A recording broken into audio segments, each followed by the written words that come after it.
Hi friends, आप देख रहे हो हमारा YouTube channel commerce career centre Arrah. मैंने आपको पिछले वीडियो में क्लास 12th के लिए बताया था टूल्स मतलब फाइनेंशियल टूल्स, उसके बारे में मैंने बताया, उसके स्टेप भी मैंने समझाए और उसकी जो फॉर्मेट है मैंने आपको बता दिया था और ये बताया था कि अगर इस फॉर्मेट को आप ध्यान दोगे, याद कर लोगे, सारे स्टेप समझ लोगे तो कोई भी क्वेश्चन एग्जाम में, टेस्ट में बड़े आराम से बनेगा। तो चलिए मैं एक काम करता हूँ, उसी स्टेप को ध्यान में रखकर जो पिछले वीडियोज में मैंने आपको दिए थे बोर्ड पे हल्की फुल्की मैंने बना दिया है ये स्टेप। उसी स्टेप पर यदि हम लोग काम करेंगे, याद किया हुआ स्टेप, समझा हुआ स्टेप, तो क्वेश्चन बड़े जल्दी बन जाएगा। तो चलिए एसके सिंह के बुक से चैप्टर नंबर 9 का क्वेश्चन नंबर 1 हम देखते हैं। मैंने दोनों तरफ पेज नंबर लिख दिया है। हिंदी मीडियम में पेज नंबर 253 और इंग्लिश मीडियम में पेज नंबर 280 है। तो चलिए क्वेश्चन की शुरुआत करते हैं। सबसे पहला आइटम खोजते हैं रेवेन्यू फ्रॉम ऑपरेशन मतलब सेल्स। दिया है 10 लाख और 20 लाख, यानी कि ये कितना बढ़ा सर? ये अभी दो लाइन से बनाइए, इंक्रीज डिक्रीज बाद में, यानी कि रेवेन्यू फ्रॉम ऑपरेशन 10 लाख और 20 लाख, इसमें से ऐड करना है। इसमें क्या? अदर इनकम, जो क्वेश्चन में बोल रहा है अदर इनकम कितना है? 10% और 15%। तो 10 लाख का 10% कितना हो गया? 1 लाख। और ये कितना हो गया? 15% का मतलब हो गया 3 लाख। इस तरीके से ये हो गया 11 लाख और ये हो गया सर जी 23 लाख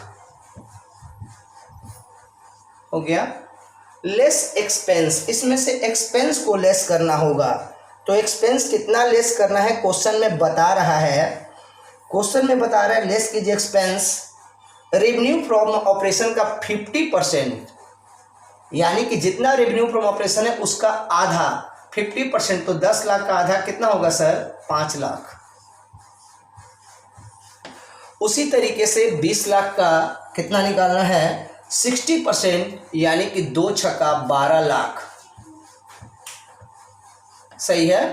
इस तरीके से आप इसे लेस कर दीजिए।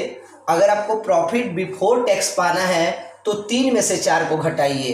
तो 3 का आंसर है 11 लाख और 4 में कितना है? 5 लाख। तो घटा दीजिए तो ये आपका आंसर आ गया 6 लाख। बढ़िया। उसी तरह आप 23 में से 12 को घटा दीजिए तो आपका आंसर आ गया 11 लाख। बढ़िया। इसके बाद अब आइए 2 लाइन तो ये क्लियर हो गया, हालांकि और भी स्टेप नीचे होने चाहिए थे, यानी उसमें से लेस करना चाहिए था टैक्स या इनकम टैक्स, तो आ जाता हम लोगों का प्रॉफिट आफ्टर टैक्स। मैंने क्वेश्चन को बिफोर टैक्स पर ही लास्ट कर दिया। क्यों सर? क्योंकि इसमें टैक्स या इनकम टैक्स नहीं दिया है। अब बात करते हैं तीसरे लाइन की। 2 लाइन बनाने के बाद अगर आप तीसरा लाइन या चौथा लाइन बनाते हैं तो क्वेश्चन एग्जाम में फंसेगा नहीं, टेस्ट में कभी नहीं फंसेगा। आप सफल होकर ही आएंगे, रिजल्ट अच्छे ही होंगे। तो चलिए सर अब इंक्रीज डिक्रीज की बात करें। 10 लाख से 20 लाख यानी कितना बढ़ा सर? 10 लाख रुपए बढ़े। उसी तरह 1 लाख से 3 लाख कितना बढ़ा? 2 लाख। इसी तरह 11 लाख से 23 लाख तो 12 लाख बढ़ गया। 5 लाख से 12 लाख यानी कितना लाख बढ़ा सर जी? 7 लाख। हाँ सही है। और उसके बाद 6 लाख से कितना हो गया? 11 लाख यानी 5 लाख बढ़ा।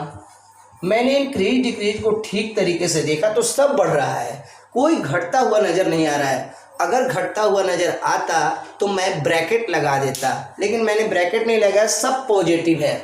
अब लास्ट काम है कि सर जी परसेंटेज कैसे निकालें। अगर मैं आपको 1% निकालना सिखा दूं तो आपको परसेंटेज निकालने आ जाएगा। जैसे ये देखिए कितना है? 10 लाख बढ़ा। 10 लाख बढ़ा ना, तो 10 लाख गुना कितना? 100। ये फॉर्मूला रहा, इंक्रीज या डिक्रीज गुने 100 बटा में PY। तो आपका कितना बढ़ा है? 10 लाख गुना 100। फॉर्मूले पे आ जाइए, इंक्रीज या डिक्रीज। तो हम लोग का इंक्रीज किया है 10 लाख गुना 100 बटा में प्रीवियस अमाउंट कितना है सर? तो प्रीवियस अमाउंट हम लोग का कितना है? प्रीवियस अमाउंट हम लोग का है 10 लाख। कितना है? Previous amount 10 lakh. वर्किंग को फिर से देखिए एकदम आराम से। वर्किंग के लिए हम लोग को कैसे करना होगा सर? सबसे पहले इंक्रीज या डिक्रीज, यानी कि हम लोग का बढ़ा है 10 लाख, सही है, गुना 100 फॉर्मूले के अनुसार, और बटा में प्रीवियस ईयर का अमाउंट कितना होगा सर? 10 लाख, सही है। तो 10 लाख से 10 लाख तो कैंसिल, यानी कि यहाँ पे कितना हो जाएगा सर? 100%। परसेंट मत लिखिए, परसेंट तो लिखा हुआ है। तो इस तरीके से कितना आसानी से ये बन जा रहा है। मान लिया जाए कि आपसे कोई बोले कि 2 लाख का परसेंटेज निकाल के दिखाओ, तो क्या करोगे? 2 लाख गुने 100 बटा में 10 लाख, इंक्रीज या डिक्रीज गुने 100 बटा में पीवाई, पीवाई का मतलब प्रीवियस ईयर, जो पिछला साल है। तो 2 लाख गुने 100 बटा में 10 लाख। उसी तरह अगर कोई 12 लाख का पूछे तो क्या करेंगे सर? 12 लाख गुने 100 बटा में 11 लाख, 7 लाख गुने 100 बटा में 5 लाख, 5 लाख गुने 100 बटा में 6 लाख। सबका परसेंटेज बड़े आराम से निकल जाएगा। इस तरीके से मुझे लगता है कि इस चैप्टर में आपको कोई भी प्रॉब्लम नहीं होगी। आप बड़े आराम से चैप्टर को डील करोगे अगर इसके सारे स्टेप्स वर्किंग को समझ लेते हो। हाँ, एक बात और, अगर इस चैप्टर में पूरा नंबर चाहिए, अच्छी नंबर चाहिए, ये चैप्टर तो आगे भी जाकर पढ़ना है। बीकॉम पार्ट 3 में भी थोड़ी बहुत पढ़नी है, आगे जाके CS में भी आपको थोड़ी बहुत मिलेगी। तो ये सभी कंपटीशन के लिए चैप्टर काफ़ी अच्छा है। तो इसके लिए आपको करना क्या पड़ेगा? इसी पर आपको ये बांटना होगा, इसी पर ये बांटना होगा अच्छी तरीके से, और आपको सारा वर्किंग दिखाना है। मैंने वर्किंग कितना दिखाया है? 1। अभी वर्किंग दिखाना होगा 2, 3, 4, 5, यानी 5 वर्किंग होने चाहिए, तब तो 5 परसेंटेज निकलेंगे। मैंने 1 परसेंटेज निकाल दिया है। आप बड़े आराम से सारे परसेंटेज को निकाल सकते हो। तो बस आज के लिए इतना ही। और इस तरीके से आप कोई भी क्वेश्चन को यदि स्टेप वाइज डील करोगे तो आपका क्वेश्चन बड़े आराम से बनेगा। और माय फ्रेंड्स एंड स्टूडेंट्स, अगर आपने अब तक सब्सक्राइब नहीं किया है तो इस चैनल को सब्सक्राइब कर दें, ताकि आपको सही समय पर मैं सही नोटिफिकेशन देता रहूं।